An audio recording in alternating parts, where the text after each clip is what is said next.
here we are, a national park being tritiated that could cause algal blooms, fish kills, who knows what. Contamination concerns at Turkey Point, but FPNL says the water is just fine around the nuclear plant and in the aquifer. Our panel drills into the facts. Miami is probably the best training ground. One of Miami's finest trades retirement for Ferguson, Missouri. About to be chief, Delrish Moss trades his Sunday morning to be with us live. Do you believe in punishment for abortion? Yes or no, as a principle? There has to be some form of punishment. A bad week for Donald Trump. He stumbles on the abortion question. His campaign manager gets busted, and he finally admits, guess what? I made a mistake. We'll take it all to the round table. Good morning and welcome. We begin today with two big issues for everyone in South Florida: drinking water and nuclear power. Today we are going to take an in-depth look at the situation at the Turkey Point nuclear power plant. A scientific study done by Miami-Dade County says the plant is leaking small amounts of radioactive material into Biscayne Bay and Biscayne National Park, and also pushing a salty plume of water inland into the aquifer. State Representative Jose Javier Rodriguez this week called for the Nuclear Regulatory Commission to hold hearings on reports of drinking water contamination caused by Turkey Point. Laura Reynolds represents the Southern Alliance for Clean Energy and the Tropical Audubon Society, two groups planning to file a federal lawsuit against FPNL over water contamination. And Lee Hefty is the chief environmental regulator for Miami-Dade County, whose recent report found high levels of a radioactive isotope in Turkey Point's cooling canal system and also in Biscayne Bay. Good morning, everyone. Thank you so much for being with us this morning. Thank you. We may want to point out here that not here today is a representative from Florida Power and Light, that utility that owns and runs the Turkey Point facility. Of course, they declined to be part of this panel facing their opponents this morning. We did try. We did indeed. To all of you, good morning. Great to have you come in. It's a complex issue, and for those of us who are not terribly scientific oriented, it's going to take some explanation. So Laura Reynolds, let me ask you, what is the issue with the cooling canals at Turkey Point and whatever they are leaking into the bay and sending into the Floridan aquifer? Well, I like to think of Turkey Point as a big radiator, and it's a salt factory.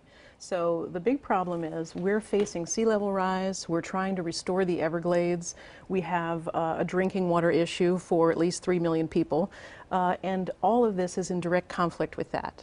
And unless we address the root cause of the problem, which is the cooling canal system, the actual radiator itself, then we're going to continue to add salt into the ecosystem. And has FPNL been remiss in not addressing the problems? I mean, they say that they have been on it, that they're working on it, and in fact they say the cooling canals, even though they're very hot, what, 102 degrees last time I think that Lee Hefty and his folks measured it, but that's within the parameters of what's acceptable. They have been excellent at compartmentalizing the issues, placing cheap band-aids on the situation, but not really addressing that root cause. And there are new technologies that we have today that, while they cost more money, they will deal with the pollution. And FPL isn't willing to spend the money. Lee Hefty, this problem, I just know from our reporting here, the problem started in 2014, a very hot summer. When the cooling canals got to 104, they brought in water to cool it down, and solving that problem caused this other, pushing the contaminated water out into the bay. Can you talk about, this has been 2 years almost now, the study, the results of the study, which just came out this week. What have you found? What is the black and white of what is in that water? Well, the first thing I think for everybody to understand is that our drinking water is safe. I think there's been a lot of reports about tritium, and that's, I think, creating a lot of alarm. And obviously, as an agency, we're responsible for protecting water quality everywhere in Dade County. But the water that you get from the Miami-Dade County Water and Sewer Department is safe to drink. So I think I want to dispense any concerns with that. But here in Dade County, we live and work over the water we drink. We have 2.5 million people, and we have potential impacts on groundwater resources. The county has regulations to protect our well-filled areas, and down at Turkey Point, the cooling canal system is essentially in the very groundwater that we protect everywhere else. And I think the important thing to understand is this issue didn't start just a couple of years ago. This has been going on now for about the last 30, 40 years. Ever since the cooling canal system was constructed, the salt content in the cooling canals have been increasing over time, and that water has migrated out towards the west, towards the east. It is in the groundwater. And last year in the summer, we had discussions with Florida Power and Light. We identified this hypersaline plume that's been migrating to the west, and it's going along with salt intrusion, and it is a potential future threat to our well fields. We're concerned about that, so we issued them a notice of violation. They've entered into an administrative consent agreement, and they're presently designing a system of extraction wells to deal with that water on the west. Representative Jose Rodriguez, your constituents, what are they telling you? I'm sure that we see headlines in the Miami Herald, and there's nothing alarmist about the stories. Jenny Stolitovich is an excellent reporter. She's been their principal reporter. And as far as I'm concerned, they have been factual, but I'm sure that people who live close to Turkey Point and everybody who turns on a tap, you know, are worried. Yeah, absolutely. I mean, I've been in touch with my constituents. You know, I've been working on, you know, neighborhood issues, consumer issues, clean energy issues about FP&L my entire time in the legislature. Right. And I agree with you, and I appreciate the comments of Mr. Hefty. To be absolutely clear with the viewers, we are not talking about a Fukushima-style event. What we're talking about, again... Or even Flint, Michigan. No, and what we're talking about is our future water supplies, right? And we're also talking about critical ecosystems, Biscayne Bay and the Everglades. And Biscayne National Park. Absolutely. And so I think what I'm hearing from my constituents are concerns about those issues. I think that when we explain that this community has done a lot to try to deal with the coming effects and the current effects of sea level rise, everything happening at Turkey Point is setting us backwards in terms of protecting our water supply and in terms of making sure that we as a community are ready for and dealing with the effects of sea level rise. Well, what's going on right now, I guess the immediate, well, for this discussion also, the immediate threat is the water supply and this issue. What is the state's role, and is the state doing enough to address it? I'm glad you asked. You mentioned the Nuclear Regulatory Commission, federal EPA. I and others have been in touch with them as well. But absolutely the most important actor here and the absent actor is the State Department of Environmental Protection. Our state regulators that are supposed to enforce water quality laws are not. You know, I and others have you know, put the political heat on them. I know that you know, some of our locals are you know, threatening lawsuits, but here's the point. One of the really important events that happened recently is an administrative law judge castigated them in a pretty detailed order for basically failing to enforce our clean water laws. And that's what the lawsuit deals with. You know, our environmental regulators at the state level, appointed by Rick Scott, are going to have to, you know, between now and May, come up with another order on FP&L that actually enforces the law rather than rubber stamps what they've been doing. Before we go further, I do want to put up on the screen for everybody at home to see what the FP&L president said in a prepared statement this week. Once again, Glenna and I and our producer tried very hard to get FP&L to take part in this discussion, and they refused. But here is what Eric Salegi had to say. The fact is, we have been taking some very aggressive, immediate actions to implement long-term solutions to improve the quality and salinity levels of water in our cooling canals. And those actions are, in fact, working. During the past year, our environmental experts and engineers have made tremendous progress in reducing salinity levels such that they are now closer to that of Biscayne Bay. So, Laura Reynolds, is Mr. Salegi right? My immediate reaction to that is they have been addressing things in their cooling canals, not outside. They have placed water in the cooling canals, flushed out the pollution for the rest of us to deal with.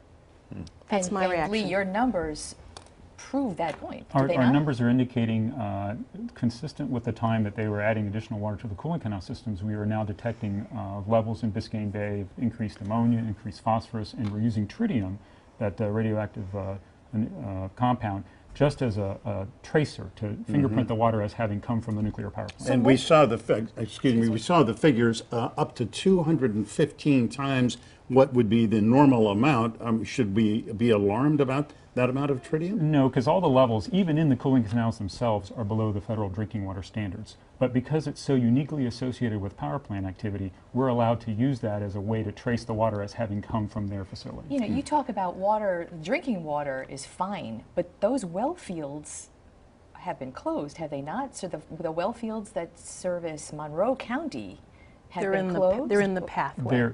They're fine. open, they're They're working. fully functioning and fine. And they're safe.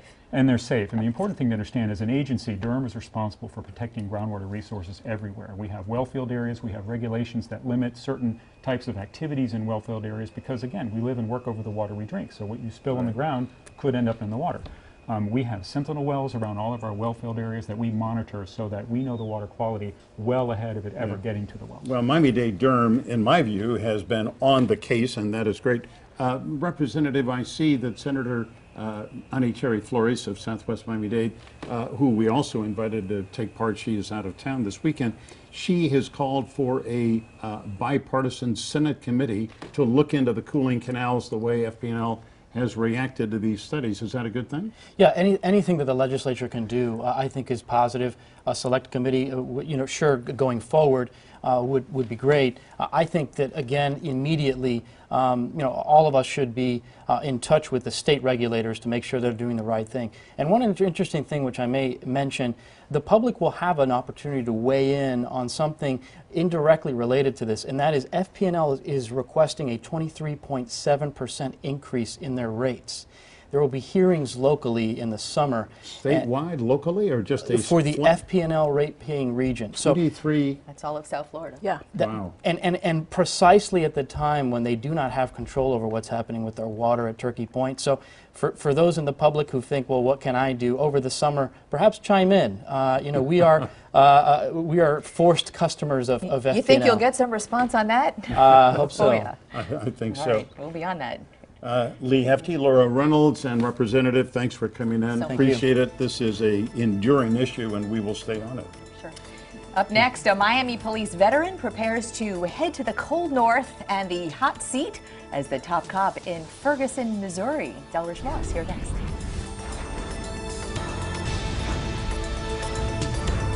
As if Miami just wasn't challenging enough, veteran Miami Police Major Delrish Moss is about to become police chief in Ferguson, Missouri. So, Chief Designate Moss takes the helm next month of a department with a troubled history with race relations. We all remember what happened after a white officer shot a black unarmed teenager named Michael Brown in Ferguson.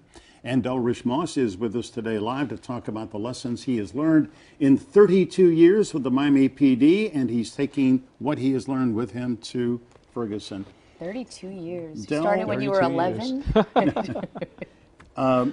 First of all, I just want people at home to understand that both Glenna and I, like everyone else in the media, knows you, likes you, and respects you. And so we're going to use first names here rather than Major Moss, but that's no disrespect. It's because you are a friend. That's actually what I prefer, so that's good.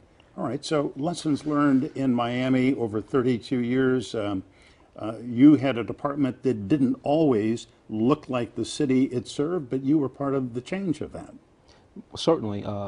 30 years ago when I came on, we were amid race riots and a police department actually that was largely throwback police officers from the 70s who were actually at around that retirement age, and so the police department started to integrate, but basically on the heels of some of that unrest. Right. Did they want to know that in Ferguson when you were interviewing? What did they want to know? Was it very important?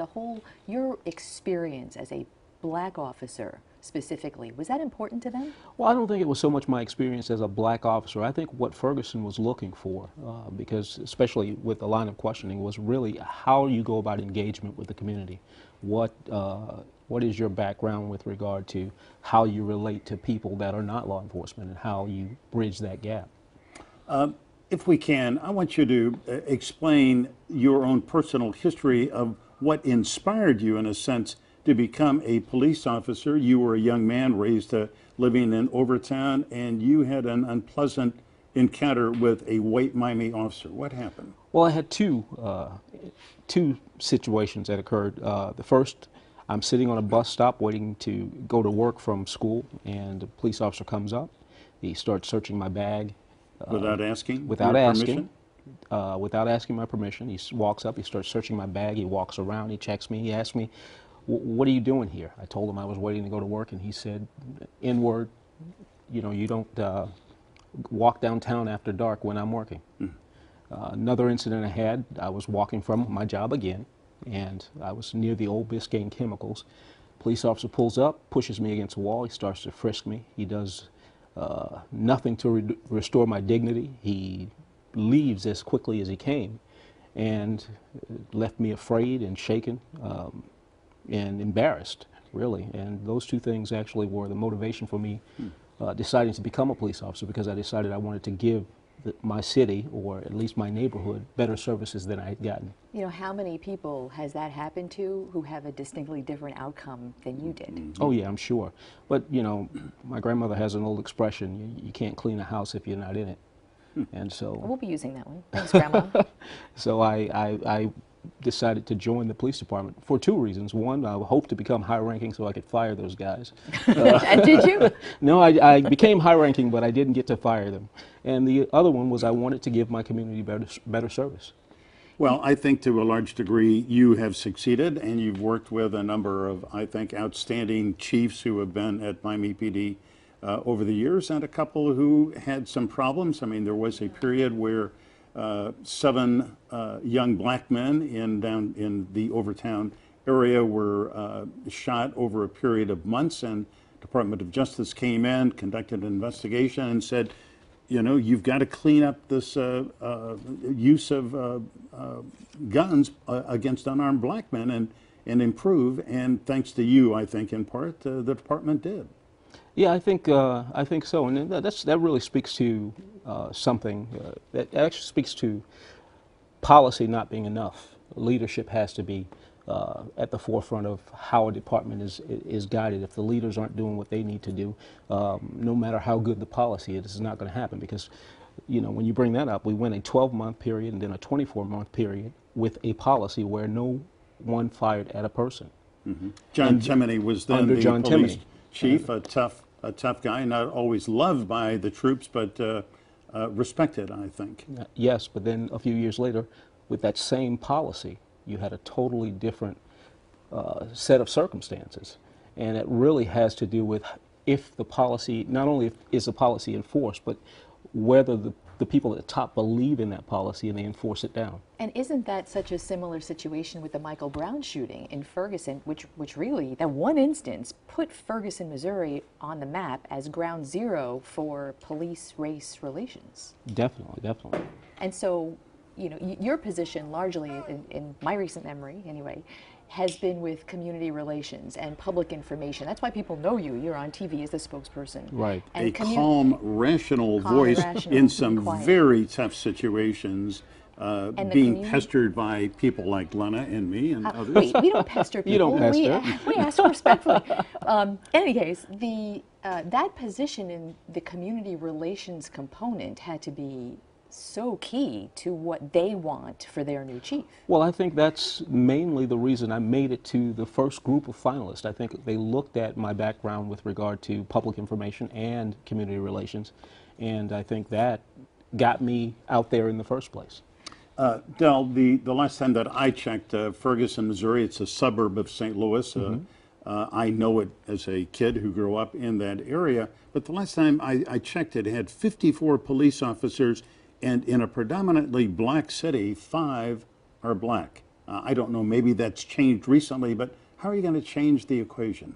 Well, there are a couple of things that I'll have to look at. The first thing is, what is it about the police department that's making blacks not want to apply, not want to be a part of that? And that's going to be an interesting thing to try and figure out. But the other thing, because they also have, I think, 2 or 3 women on a department. I think a department should be reflective of the community it serves, and so in gender as well as racial identity. And so you don't ever want to lower the standards. You always want to make sure that the police officers are qualified, but you can't tell me that in a community that's 70% African American, you don't have more qualified African Americans. So we're going to have to look at that. We're going to have to look at what's making African Americans not want to join the police department, or what is happening in the background process and in some of these other processes that's keeping them out. That'd be a great challenge. Is it the challenge that made you give up potential retirement? I mean, you were out. You were gone. Easy street. What Yeah, happened? we heard you talk once in a while. Oh, I'm getting out 32 years. The palm tree, the drink with a little umbrella in it, the beach. What happened? No, I think when I was looking at some of the things happening on television with regard to Ferguson, and I started to listen to the story of that city, I saw similarities to Miami 30 years ago. And something made me want to be a part of that challenge. Wanted me to go out there and at least share some of my experiences with that city. Maybe import a little bit of Miami flavor as well.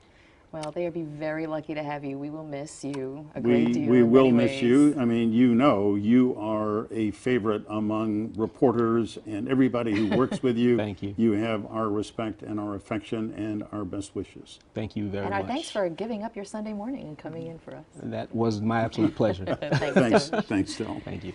All right, after the break, we take it all to the Powerhouse Roundtable.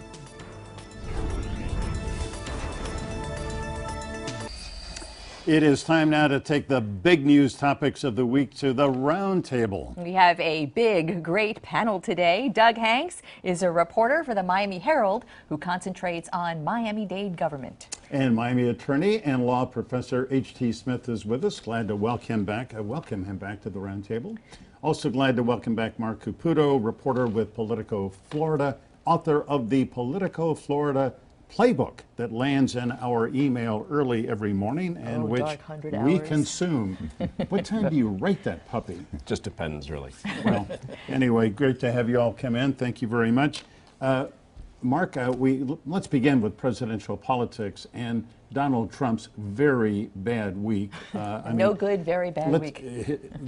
First of all, the incident with Corey Lewandowski, his campaign manager up in Jupiter, where this reporter then for Breitbart, Michelle Fields, tried to approach Mr. Trump and ask him a question. And on the video that subsequently was released, you see him reach over and grab her pretty hard and yank her back. And of course, immediately thereafter, before the video was released, neither Lewandowski or Trump said it really ever happened or it wasn't anything much. Or Oh, no, it was worse than that. Corey Lewandowski actually said to her on Twitter, "I don't know who you are. I've never seen you before. I've never touched you." Yeah. And then it turns out that Trump's own organization, whence the video came, had the video showing him grabbing her and pulling her out of the way. The real question, though, we're going to have is this, is that by Florida statute, this is battery. Battery is unwanted touching. It's very broad, so the police essentially had a charge. Now the question is, will the prosecutor, because the prosecutor, as HT knows, has to weigh two things. One, is it beyond a reasonable doubt of battery? And two, can we get a jury within reasonable bounds to convict? And I think that's going to be complicated for the state attorney in Palm Beach County, Dave Ehrenberg. And it's going to be complicated because in Florida there's a defense called the defense of others. And she was approaching Trump, his boss, and reaching for him. And so there will be it may not be beyond a reasonable doubt that his defense of trying to prevent her from touching his boss, Trump, was sufficient for him to be found not guilty. So it's a tough case. All right, so maybe the arrest may go nowhere, but Doug, I mean, the larger issue here is the reaction, I think, both from, well, principally from Trump. It's really not important what Corey Lewandowski says, although if he's a close associate and the campaign manager, I mean, how often does a campaign manager get into a tussle with a reporter? I mean, this whole thing was the first of several missteps, I think, by the Trump campaign. Yeah, it's interesting. Trump versus the media has never hurt him. That seems to be a narrative that the campaign enjoys. This crossover into Trump versus women, and that seems to be a narrative that is sticking and is now causing this sort of larger story of Trump is really in trouble, if you believe the polls today, in a general. And that seems to be turning the perception of his campaign at the moment. And it comes to the same week as I don't even know what he thinks about abortion now or what he said. He said 3 different things this week. Most all of them, no matter what your politics are on the abortion issue, is what did he say and what did he mean, and women should be facing consequences. Does that hurt him at all? Yeah. Well, it's to Doug's going point. back and forth. To Doug's point, I think it does, and he said narrative, which is important. Remember, there was the Megyn Kelly incident. She's bleeding from her wherever, he said at one point. And over time, a campaign is a series of stories. It's one big story, and all of these different incidents are chapters in it. And now what we see in the most recent survey is 7 in 10 women have an unfavorable impression of Donald Trump. That's a difficult way to get elected. But while 7 in 10 women have a negative impression of Donald Trump, the last poll I saw in the Republican Party had him at 48%. So he must be getting a lot of votes from men, and I'm not sure that this week is going to hurt him. We're talking about a larger public, a larger America. The people that are supporting Trump don't care about his policies. They want a strong man like Samson to push the walls down and destroy what has been a problem for them, and that is a Republican Party that they've been empowering and have promised them things and lied to them. And they say, just push the whole thing down. Yeah, well, there was an era, and we are all old enough to remember, when there were Reagan Democrats, and there were blue-collar, working-class, middle-income people who gravitated to Ronald Reagan because he represented, they thought, his interest, and to a large degree, he did. And now I think these same people who are the Trump voters, as far as I can tell, they are so angry with the Republican Party, which is partly, is it not, Mark, why they have gone to Trump, but at some point they do get turned off, I think. Yeah, I think there's two things there, but it's certainly important to talk about how Trump has grown the Republican electorate. He certainly did it in Florida. His win here on March 15th was huge. More than 1 million votes, Yeah, and a huge, 48% turnout. But Huge. what you're going to see is, yeah, he's got the plurality of votes. I do think he's going to be the nominee. I do think it probably will, if it goes to a convention that's contested, he'll probably win it. But what you're seeing in Wisconsin now, which will be voting soon, is he's losing, and Trump has built himself on being a winner. And a lot of Republicans are probably now looking at these general election polls, because he talks about them all the time, his polling, and sees that he's going to lose to what appears to be a weakened Hillary Clinton when it comes to an election.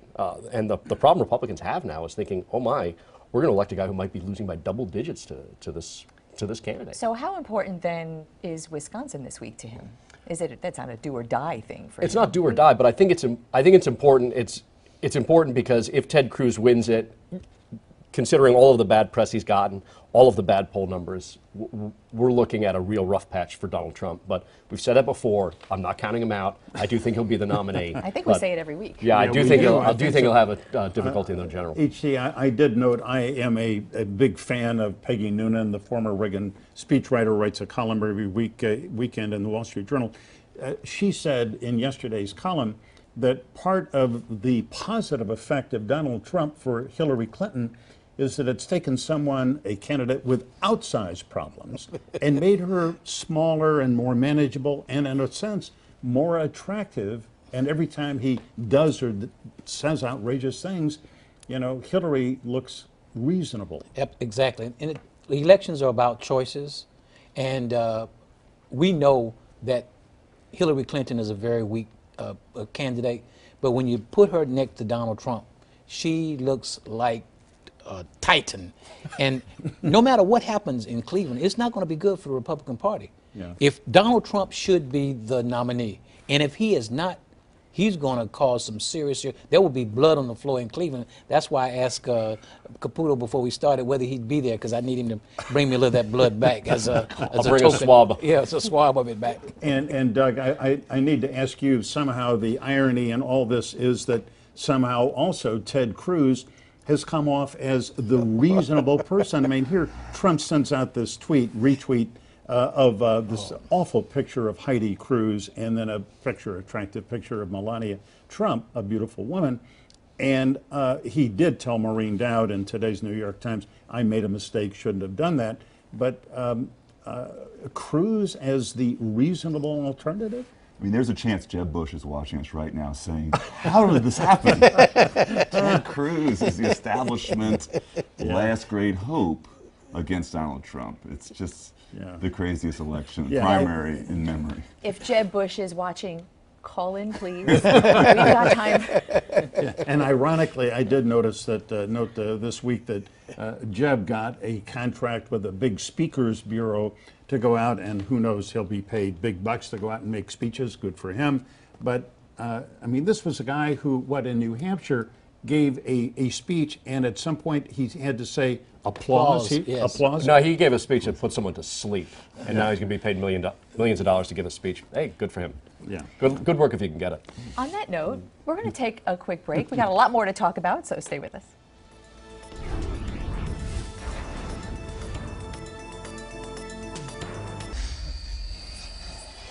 We are back with our roundtable. Doug Hanks from the Miami Herald, Uber attorney H.T. Smith, and from Politico, Florida, Mark Caputo. This week, Miami-Dade's mayor, Carlos Jimenez, chose the related companies to build.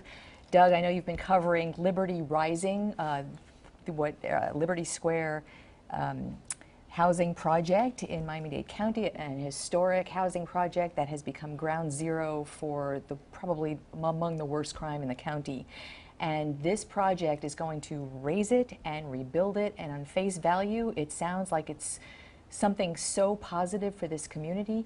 Doug, there has been such blowback by people who just don't trust what's going to happen. Yeah, right. I mean, the paper's been covering this. I cover county politics, and this is going to be a big issue when it comes to this mayor's race. Carlos Jimenez is facing re-election, and this is just such a volatile topic. And a lot of money on the line, and you're going to go into this huge fight with the commission over this great big procurement issue. And it's already gotten nasty. But why? It seems like what they want to do is take down substandard housing. They say they're going to move everybody temporarily and take care of everyone to move them back when it's finished. Multi-dimensional business, residential, different types of housing, mixed use, and it sounds like they're really trying to improve not only Liberty Square, but the area around it. What is the distrust over that? Well, remember, there's competing proposals. Now, one has been recommended over the other, but both sides have negative things to say about the other, and this is going to go in front of the commission to referee. So, like any contest, a lot of negative talking points, a lot of negative points out there. All right, so we are talking about $47 million from Miami-Dade County, which is going to go to this related group spinoff firm, which is going to do the development, more than 700 housing units, a supermarket, a community center, historic. They're going to save some of these housing units, which I have been in, which are pretty grim over there. They date back to what, 1947? 37. 37, even before, the New Deal. Right. HT, there is reason for people who live there to be skeptical. Right. I mean, many promises have been made, and many of them have been broken. I was intimately involved in the projects to rebuild the area called Scott Carver Projects, because we had built and given to the county a $4 million community center for the people. And at that time, they promised that they would, people would not be without housing. And what happened? People were without housing. They promised they'd keep the people within 10 miles of the area. We had people in our programs who were getting after-school programming, help with their homework, computer training. They sent to Homestead. We had problems getting them back on a daily basis so we can help them with their homework, et cetera. They promised that black businesses would get contracts, and they didn't get contracted. Professionals would be involved. So the problem, remember House of Lies, 2007, Miami Herald, great job. What this is the context is so many lies, so many delays, so many broken promises of people who are alive and have experienced it themselves that they will not trust the county on this issue. I would not say that Carlos Jimenez's election turns on the success of this, but in fact, Mark Caputo, Carlos Jimenez, he has made this one of the big promises of his re-election campaign. He's got to come through on this. Well, good luck. You're going up against history. You had Delrish Moss here, who became a police officer after the McDuffie riots. Right. And that was one of the worst racial cases that inflamed Miami-Dade County.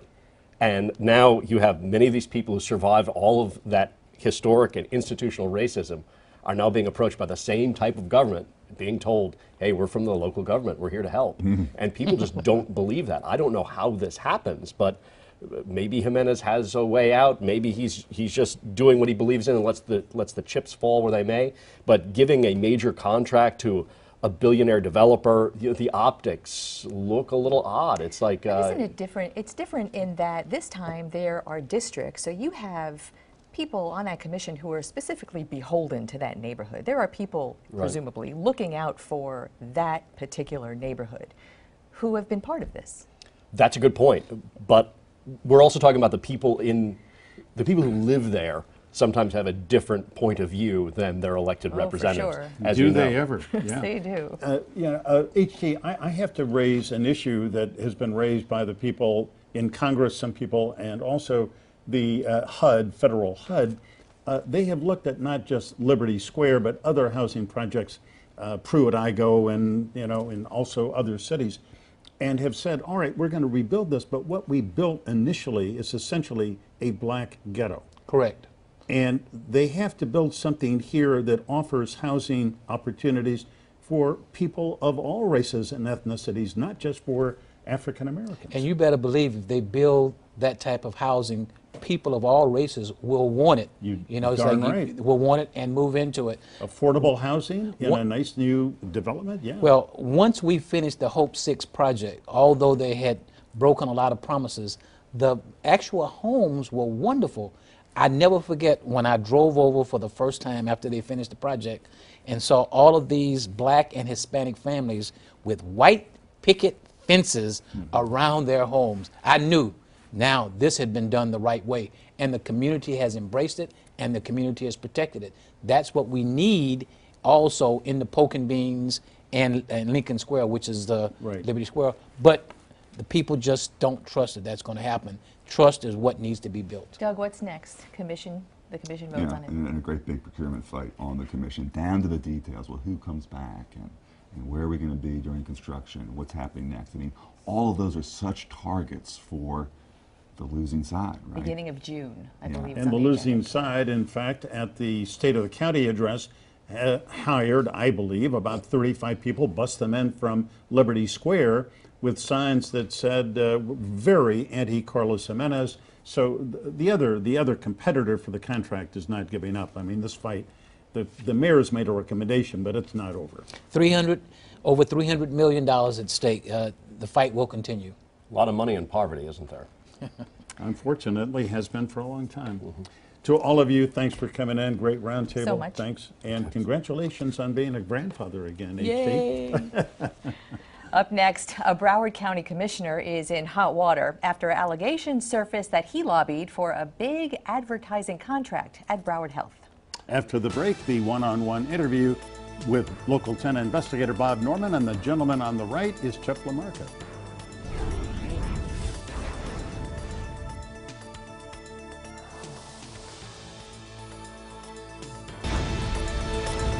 Among the issues under investigation at the Broward Health System is this: did a Broward County commissioner steer a $70 million no-bid advertising contract, and also did he threaten the job of the CEO?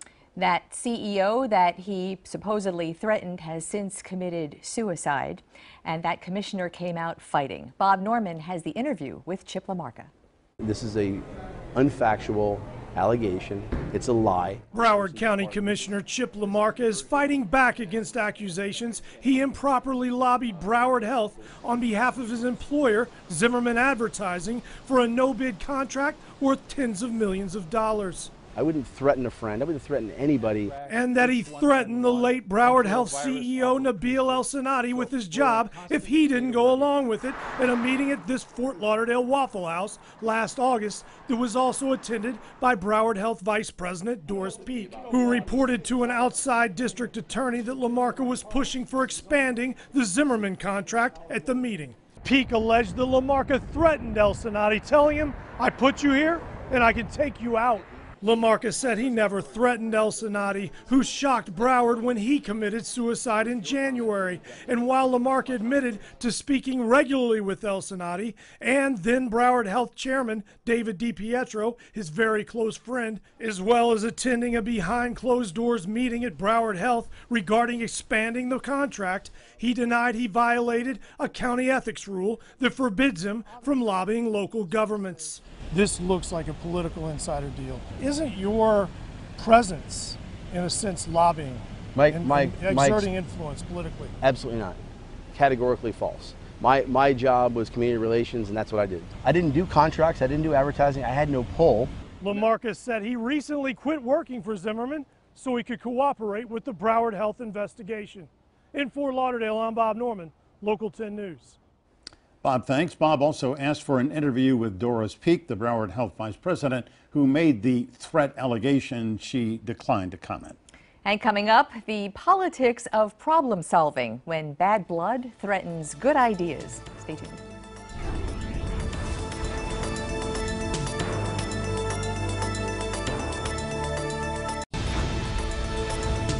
A live look now from our Miami Tower Cam. A little overcast out there. Let's get the facts from Weather Authority meteorologist Jennifer Carillo with the Sunday forecast. Hi, Jennifer.